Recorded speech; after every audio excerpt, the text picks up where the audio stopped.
Collaboration is really an essential part of everyday life. It goes beyond just disciplines such as architecture and building, and really encompasses how we engage in the world. Dean West brought the idea of collaborative studio to the college because he was interested in having the architecture students in the collaboration with the building construction science students.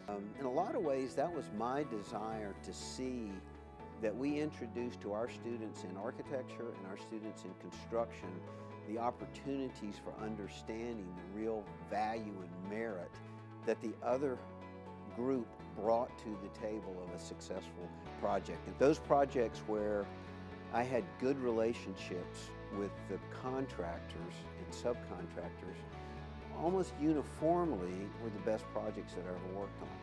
I think the collaborative studio allows us to practice in an academic environment, A, using tools, and B, effectively communicating with makers.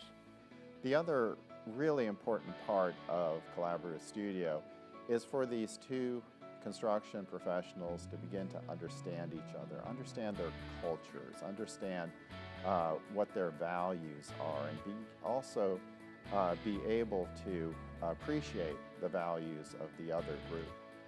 Our communication wasn't as great as it should have been. We weren't sure how communication was going to work because we had different goals. So being an architecture student, I had to learn how to communicate my goal with the BCS, and they had to communicate their goal with me.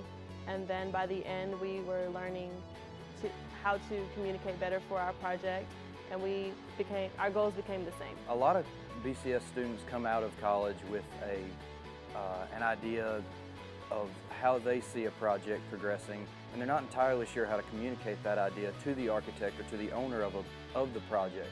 So they're able to, with Collaborative Studio, get a feel for that and get an understanding for how that works and how that flow progresses.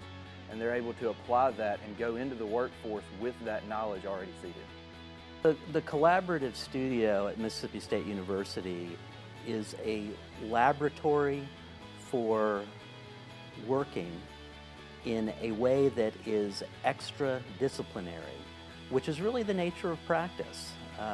The Collaborative Studio allows architects and builders to sit in the same space, to talk to each other for a considerable amount of time, perhaps more than they would necessarily like to. But it gives them the opportunity to experience something that is going to happen not only in practice, but in life.